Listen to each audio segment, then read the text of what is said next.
What's going on, everybody? Welcome to the Mind Muscle Experience.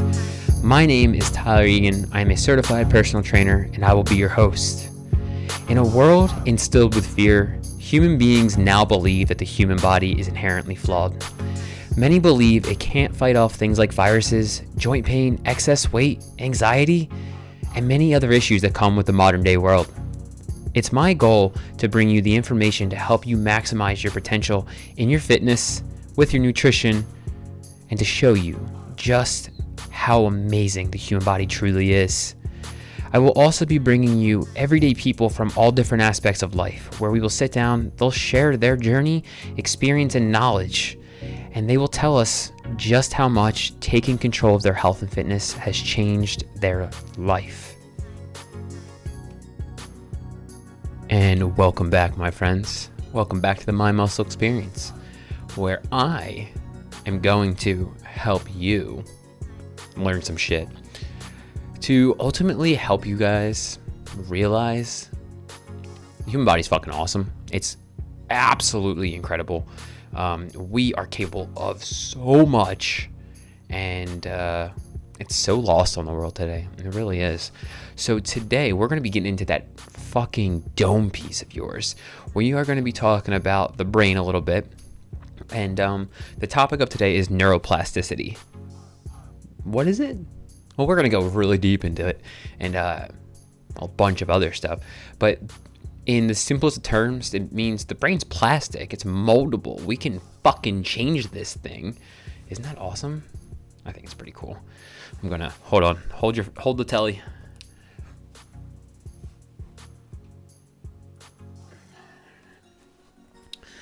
All right, so doing a YouTube video today, and I didn't realize that my camera, or well, my cell phone really, is crooked. So I had to fix that. Okay, so yeah, we're talking about neuroplasticity today. Before we get started on all this stuff, guys, this one's going to be on YouTube. So if you want to watch that, go over there and check it out. I will, assuming I have the video up before the podcast episode, I will link it in the show notes if you'd rather go do that. If you guys like the YouTube videos better, I will start to make it more of a priority to do them, but I just kind of do them when I know I have the time to, because they are a bit more time consuming. But if people want them, I'm all for it. Another thing, if you guys take anything from these episodes, whether it be an interview episode or an informational episode, please leave a rate and review on iTunes. That stuff really goes a long way. And I know that there's people out there that have been listening and haven't, and look, realistically, you don't have to, but it really does help me in the algorithms. If you think I'm doing a good job, of course, please do it, because it really does help me grow the show. And share it with your friends too. There's not much else I can do to grow the show without your help, realistically. So share it, leave rates and reviews, tell your friends. It really does go a long way. And I really want to help people realize their fucking potential, because, guys, every single human being has insane amount of potential in them, and today's episode is going to give you some insight into that. Also, be on the lookout. I'm going to be doing I have another interview episode coming up this weekend. So I'm recording this on Friday. This will probably be up on Saturday or Sunday, and on this Sunday I'm going to be doing the episode. Probably going to be posting it sometime next week. I'm really excited about this one, so be on the lookout for that. I think that's it. I'm going to waste these next 10 seconds here, because you know what it is. America. Hold on. 3, 2, America, 1. Please rise.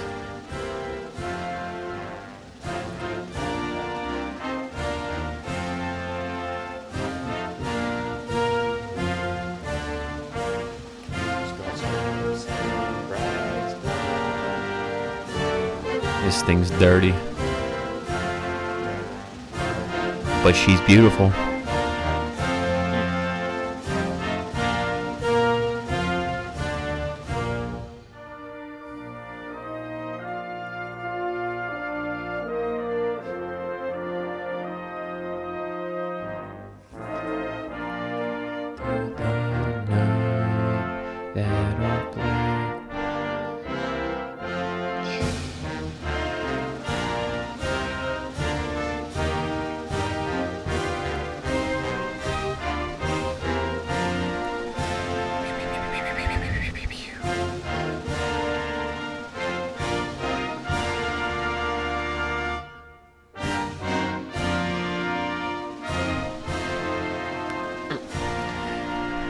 Oh, yeah. Tell me this country isn't great.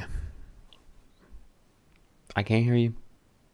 And that's intentional because it's the greatest country in the world. All right, guys, so let's get into today's episode. All right, so like I said, the topic is going to be neuroplasticity. And in the simplest terms, the brain is literally plastic. It's moldable. We can change it. Why we're going to talk about, sorry, take a step back. We're going to talk about why it's important to understand. Well, first off, we're going to talk about what it is in more depth. Why it's important to understand. How do we learn? Because the two go hand in hand. What makes us us, and this is all going to make more sense, I promise, because these questions do kind of seem all over the place. How do we unlearn, and what helps us increase our neuroplasticity? Okay, so neuroplasticity, basically, in a little bit more fancy terms, is it highlights our ability to learn. Henceforth, why we're going to talk about how do we learn later. Excuse me. It highlights our ability to learn and the ability to create new neural networks in the brain so that we can change. All right, so simply put, you can change your brain or you, and it's all going to make sense, I promise, but you can change your brain or you can change you. You can change who you are. You can do it. I believe in you. Our brain is very, very versatile. And the structure can change throughout our lives, henceforth the plasticity in neuroplasticity.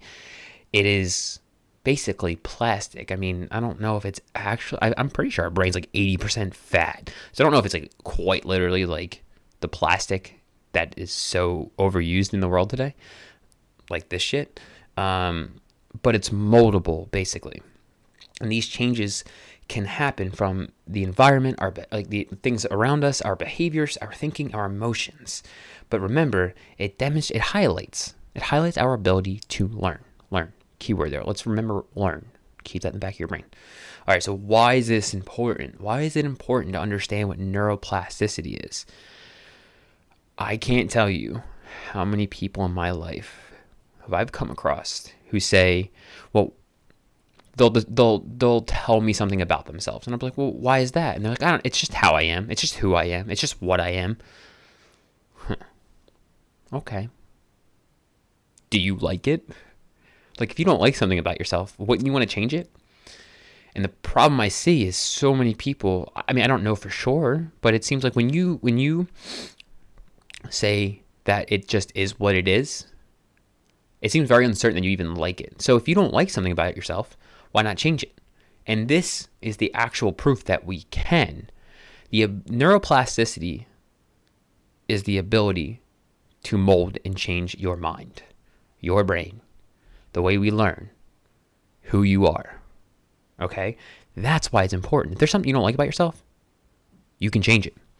All right, so when I was doing the research, I came across this quote from Psychology Today. All the information that I've gathered from this will be in the show notes. If you guys want to read more, because I think this stuff is fucking cool, man. The brain's so cool. Okay, so Psychology Today says, and I quote, "The importance cannot be overstated. It's possible to change dysfunctional patterns of thinking and behaving, and to learn," again, key word, remember that, to learn new mindsets, memories, skills, and abilities. You can change so much about yourself. You can learn all new things. Okay? So, now you remember that key word I said, right? Learn. How do we learn? So before I get deep into that, there's a couple things I want to go over. There's two basic principles behind neuroplasticity. There is neurons that wire together, and then the second one is if you don't use it, you lose it, and they both will make sense. They'll come back, I promise. Everything's going to tie back together. So we have neurons, right? I said neurons that wire together. Neurons are specialized cells that transmit information throughout our body. They release chemicals known as neurotransmitters. Some neurotransmitters that are common are like dopamine, serotonin, nitric oxide. There's a bunch. But neurons release these chemicals known as neurotransmitters into synapses. Now, keep synapses in the back of your head, too. I think it's a pretty cool word, so it's easy to remember. Synapses are structures that allow neurons to pass signals.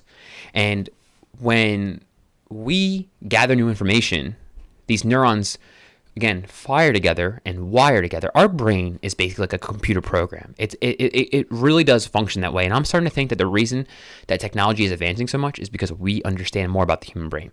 But that's neither here nor there. So when these neurons fire together and wire together, they create neural networks. Neural networks are gangs of neurons that connect and transmit information via these synapses. Okay, remember, synapses again.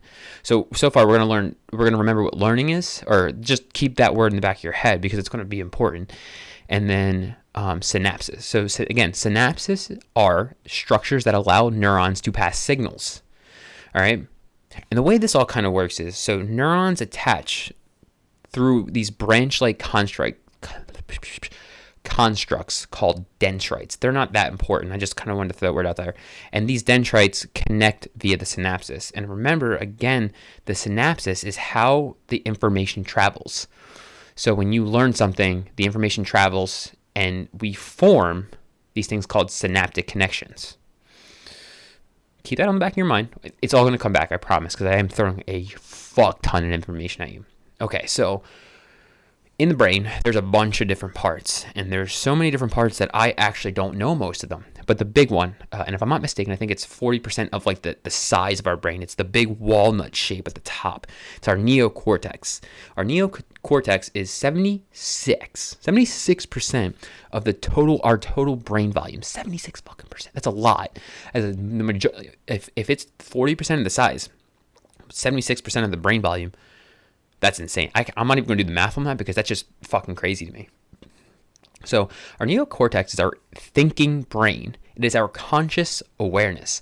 So to put this in simpler terms, if you're listening or watching and you're really paying attention to me right now, you are probably paying attention to me with your neocortex. But that's just assuming you're actually into it. Maybe I'm making this interesting. If you're watching me, you can see me like kind of jiggle a little bit, get my groove on type of thing. I'm not intentionally dancing, but it just kind of looks that way. Maybe I should make a dance move called the mind muscle dance. These are the things. Okay, so our neocortex gathers information. All right, and when we learn, there it is again. When we learn new things, we create synaptic connections. There's the synaptic connection part again, the synapses, and then I said synaptic connection. So learning is creating new synaptic connections. So when you read, so let's just say the one thing you learn from this episode is that 76% of our total brain volume is our neocortex. You just formed a new synaptic connection. And if learning is forming new synaptic connections, then remembering is maintaining those synaptic connections. So if you remember that 76% of the total brain volume is our neocortex, and you go and tell somebody at work tomorrow, and then 3 days from now you tell somebody else, and then a week later you tell your family when you're at their house, and then 2 weeks from now you go and visit your girlfriend and you find out that she didn't know that either, so you tell her, and then a month from now you tell some guy named Billy that you met at Wawa. You are maintaining that synaptic connection, that one thing that you actually took from this episode. So again, our neocortex gathers information. When we gather information, we learn new things. Learning is creating new synaptic connections. And then if learning is creating new synaptic connections, then remembering what we learned is maintaining those synaptic connections. The synaptic connections are what form in our brain when we learn new information. So when you take something in, a synaptic connection is happening up here. So again, remembering is maintaining those synaptic connections. Hold on. Okay, so I said all that, right? And remember, principle number 1, neurons that fire together, wire together. Okay, so if you want to constantly remember, or if you want to keep that in your brain, if you want to retain that information, you have to maintain those neurons that fired together, that created the synaptic connection, which allowed you to learn. You have to constantly maintain that. All right. So why is all this important? Because principle number 2, if you don't use it, you lose it. So if you pick up that 76% of the total brain volume is in our neocortex, but you don't tell anybody and you don't recall it and you don't listen to this episode again, then that synaptic connection is going to fall apart, basically. And this process is called synaptic pruning. Synaptic pruning is the process by which we lose synaptic connections. We lose those synaptic connections, the things that allowed us to learn in the first place. Or, well, they are learning. That is learning. Synaptic connections I suck at my own language. Synaptic connections are learning. So if you don't remember, maintain those synaptic connections, i.e. learning, then those connections will prune apart. So you have to constantly work at something or constantly learn something or constantly listen or whatever the case may be. You have to maintain those synaptic connections, the things you've learned, in order for those connections to stay in your brain. Okay? So this can be good and bad. The process by... I was doing so good and now I can't talk. Synaptic pruning can be good and it can be bad. So it can be good because when synaptic pruning occurs, it can increase the effectiveness of common neural networks. So if you like everything about yourself, if you liked everything you learned in your life, then synaptic pruning what's the word I'm looking for here? Reassures everything that you've already learned. Okay, and it'll reassure all the neural networks in your brain already. Now it's bad because if you don't like things about yourself, if you don't like the things you've learned, if you want to learn new things, then you'll just end up staying the same because you're not constantly remembering those things, right? So we're talking about all this stuff because we're in the business here of bettering ourselves. We want to understand how we can take our fitness, our nutrition, our mindset, our life to the next level. So why is all of that relevant? Why is it relevant to understand how we learn and stuff like that? Because, well, again, our brain is plastic. It's moldable. If there's something you don't like about yourself, you can change it. You can cultivate, you can learn, create those synaptic connections, better habits, thoughts, and emotions. But how? Why? What? How does that make sense? How does it make sense? I just think this way. What do you mean? Okay, so let's break this down. What makes you you? If we're going to change you, what makes you you? What makes me me? I thought that... So when I say do, I immediately get like immature, so I was kind of hoping there was something in there so I could laugh. All right. What makes you you? I guess this could be subjective, but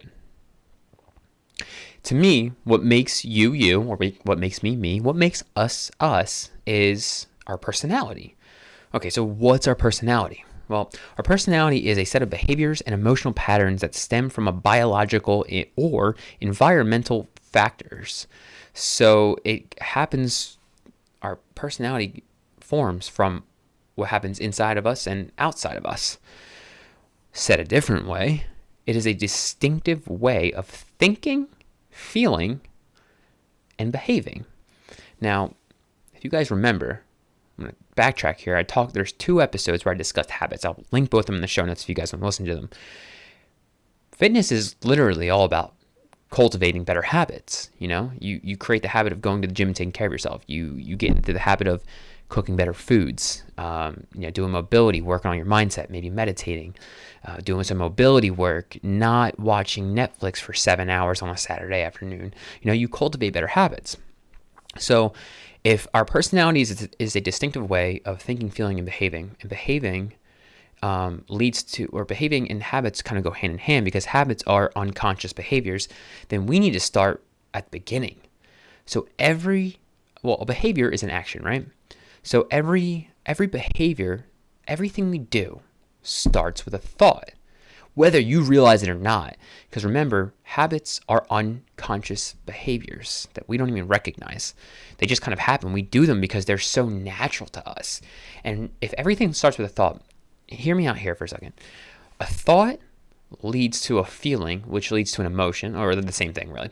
A thought leads to a feeling or an emotion, and that feeling or emotion leads to a behavior or an action, right? So we know in order to see long-term results in the gym with our nutrition, mobility, all that stuff, we need to change and cultivate better habits. And we've learned over the course of our lives how to think, feel, and act in a certain way that makes us us, our personality, right? Because our personality, again, is a distinctive way of thinking, feeling, and behaving. And these things don't just happen. We learn how to think, feel, and act based off of our biological and environmental factors. So it creates those synaptic connections in our brain. And because we constantly do the same thing over again, over and over again, and it just is who we are now, we maintain those synaptic connections. We maintain the things we've learned about ourselves. So if you want to begin to change that, you got to start with the thought. Because remembering those thoughts, feelings, and actions is something we've learned. And learning is maintaining those learning is forming those synaptic connections, and remembering is maintaining them. And we maintain them over the course of our lives because our thoughts lead to the same feelings. And I hope you guys are staying with me here because I know this could be a little confusing. Our thoughts lead to the same feelings, which leads to the same actions, which forms synaptic connections. And we reinforce them all the time because we do them over and over again and over and over again. So how do we undo all that? Well, that's the question, right?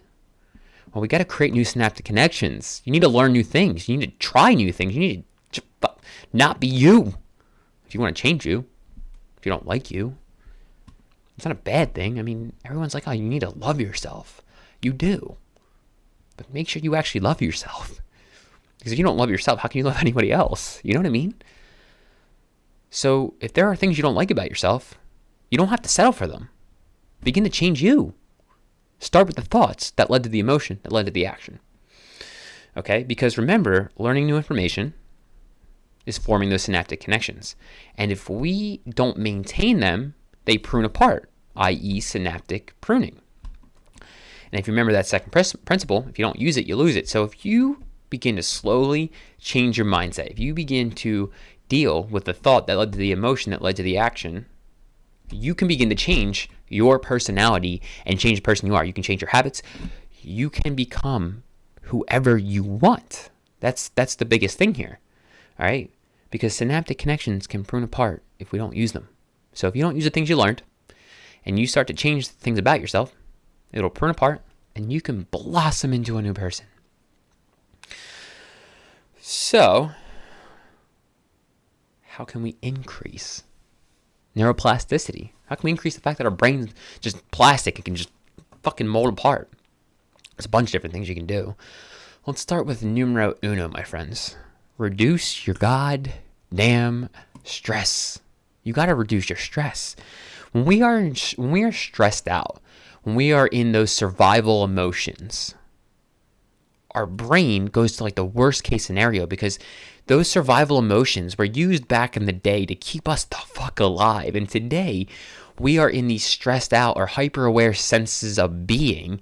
And it's not because we're being hunted by a lion or chased by a bunch of rhinos. It's because our coworker might be talking shit on us. So those survival emotions or instincts are meant to keep us alive. They go to the worst case scenario. So if you're stressed out all the time, then you're probably going to walk through life thinking everybody's out to get you. So you need to reduce your stress first off, so your brain can start to function properly. You're not like thinking the world's going to kill you. Okay? And part of this is going to be getting real uncomfortable, guys. You have to get comfortable being uncomfortable because let me tell you, we get so used to being stressed out all the time that our body gets used to it. So now you have to get uncomfortable. You have to get comfortable being uncomfortable because you are not going to like the fact that you aren't constantly stressing yourself out over just whatever it is at work, at school, with your family, your friend, whatever it is. It's going to be uncomfortable because you're not used to it. You're so used to being stressed out all the time or angry or scared or whatever survival instinct that you have latched onto. So you have to get comfortable being uncomfortable. It's going to get real uncomfortable. I promise you that much. But discomfort is how we grow. I've said this, I think I said this on the last episode, and I'm just like kind of smiling thinking about it. because even talking about this makes me uncomfortable. You know why? Because here I am, certified in personal training. To me, that doesn't mean shit. And I'm talking about how the brain works, like I'm some kind of neuroscientist. Who the fuck am I to say any of this? Tyler fucking Egan, that's who. I don't have credentials. I don't give a fuck, though, either. Because I want to help you guys get better.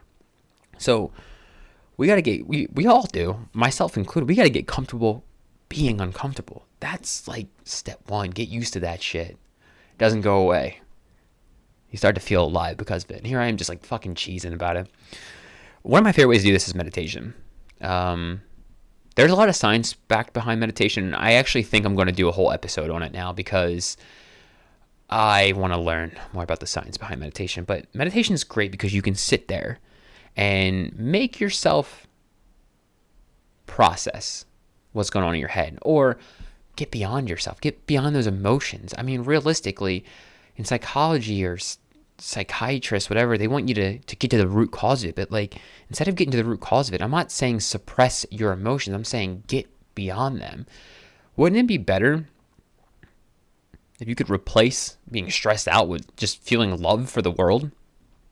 I'm not saying that you're always going to be that, but why not shorten that period between when you get stressed out, and instead of letting it last for a week, why don't we reduce it and bring more love into it, or happiness, joy, freedom. Freedom, baby. Why not have to replace those emotions with better ones?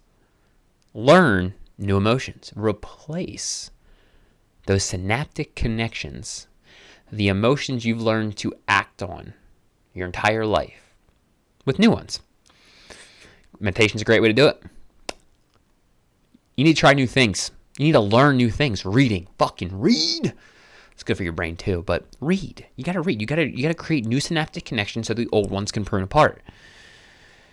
Reading has changed my life. It's kind of how I got into this rabbit hole I just went down. This is why I really hope it makes sense. I've read a bunch of books. I got a book right there that says Breaking the Habit of Being Yourself, which really inspired me to do this episode in the first place. True story. I have books here on mobility and back mechanics and the anatomy trains of our body. Learn new things. Create new synaptic connections. Let the old ones prune apart. Sleep. Fuck in A. Here I am. I'm such a hypocrite. I'm going to be honest with you guys. I'm working on 2 hours of sleep here, but like I actually feel amazing. It's so weird how it's been working out lately. But we're less productive when we lack sleep. So you need to sleep. I mean, when we go to the gym, we train hard. You know, we're effectively, I don't want to use the word destroy, but we're effective. That sounds so bad. We're effectively tearing muscles, and we consume protein. We consume the right nutrients so that they can rebuild and grow stronger and bigger. And if you don't sleep, if you don't rest, if you don't allow your body to recover, that never happens. So that's another reason why you want to do it. But it doesn't allow our brain to just kind of settle in the same thing. All right, exercise. Whoo, look at that. Look how that all comes back around. Exercise is fantastic for the brain. And guys, I will say it until I am blue in the face. Just please go for a fucking walk. Please, I'm begging you. Just going for a walk is so good for you. Like, you don't need to kill yourself. Go for a walk. Get those limbs moving. Get that fucking booty firing. Move that ass. Just go for a walk. That's all you need to do. When it comes to neuroplasticity and exercise and how it helps, aerobic exercise, or more like cardio-related exercising, is better because it increases BDNF. Not to say that resistance training or anaerobic doesn't have its place, because it absolutely does. But aerobic exercise is way better. And you can incorporate it too. The two can go hand in hand. So aerobic exercise, or like more cardio-related exercising, increases BDNF. What is BDNF though? BDNF is brain-derived, I really hope I say this right, neurotrophic factor. BDNF increases our production of new brain cells. Here we go. It increases our synaptic connections. Boom. Learning.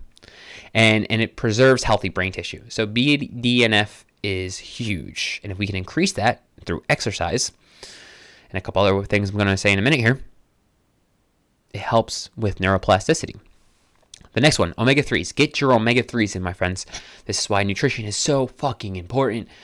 Omega-3 fatty acids are good for brain health and heart health. We're not going to get into the heart health here because I don't really know it off the top of my head. And we're talking about the brain. So the specific omega-3 is DHA. So we have ALA, DHA, and EPA. Now, I eat a plant-based diet. So on a plant-based diet, they always say you can't get enough omega-3s. So there are sources of plant-based omega-3s. Walnuts, I think Brussels sprouts are actually a pretty good source, believe it or not. Seeds like flaxseed, chia, hemp seeds. The problem with this is our bodies have a hard time converting ALA into DHA and EPA. So it's recommended that you, as a vegan or a plant-based dieter, whatever the fuck you want to call yourself, should supplement with an algae oil-based DHA supplement. Now, please do your own research. Don't take my word for it. Do your own research. Now, if you're doing a plant-based diet, eat fish. I think seafood in general. But I know mercury poisoning is a thing, and I'm not saying this to scare people away from fish. Do whatever you want. Like, I really don't give a shit. But I think wild-caught salmon is, like, the move. Don't quote me on that, because I don't know. Not my specialty.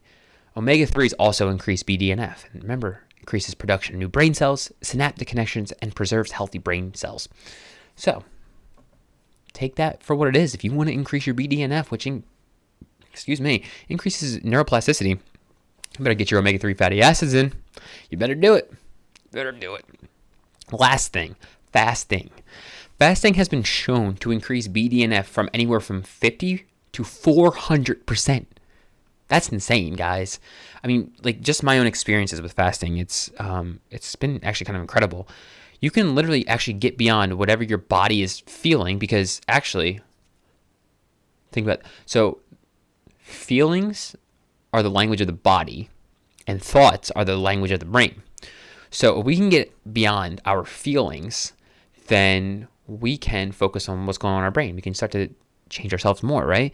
And fasting's great for that, because you're not worried about eating. You're not worried about, you should be drinking your water. But no one's ever really that concerned about that part. But you should just fucking drink your water. Like, not gonna be a hypocrite. I gotta pee like a mother too. So drink your water, please. I'm literally begging you to drink more water. Fasting allows you, because you're not focused on eating and all those other things, you can focus on what's going on in your brain. It really has. People say that, it's just skipping breakfast, like whatever. Think whatever you want. I really don't care. But for me, it's helped with my cognitive thinking like crazy. I work out fasted, and like I feel like I can conquer the world, and it really does allow me to get beyond myself, like my feelings, because feelings are the language of the brain. But so hold on, I already fucked that up.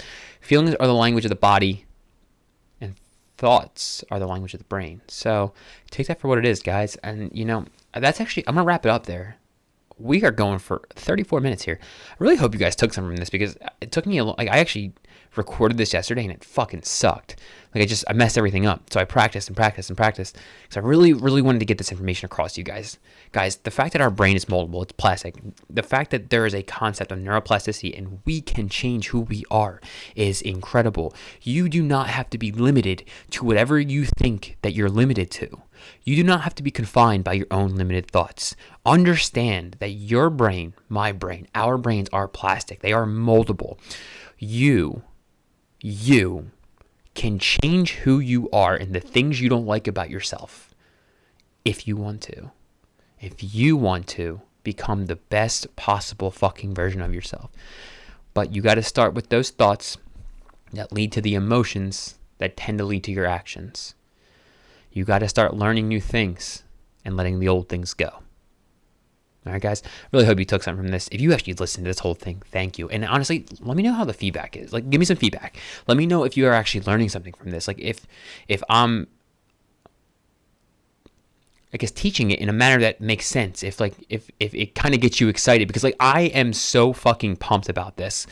And I want to excite people about how cool the body is. I want people to understand that, like, human beings have unlimited potential. You just have to tap into it. And having this basic knowledge, or making this basic knowledge, is one way to do that. So guys, if you learn anything from this, if you have feedback from me, if you have maybe something that may help me teach better or instruct or whatever works, I'm drawing a blank on the best word right now, please let me know. If you guys take anything from this, if you learn anything from this, please share it with a friend, a family member, anybody who you're just like, yo, this person could use the fact they could use this information to understand that they don't have to settle for that bullshit job they keep complaining about. So guys, please share it with your friends. Leave a rating review on iTunes if you're on there. If you're not, another way you can help me with that, go on YouTube, like the video, leave a comment, let me know how I can improve, let me know what you want to hear about. I don't know, just be like, yo, you're hot. Right on, bro. I don't care. Anything. All right, guys. Thank you for checking out the show, and I'll see you in the next episode. Peace.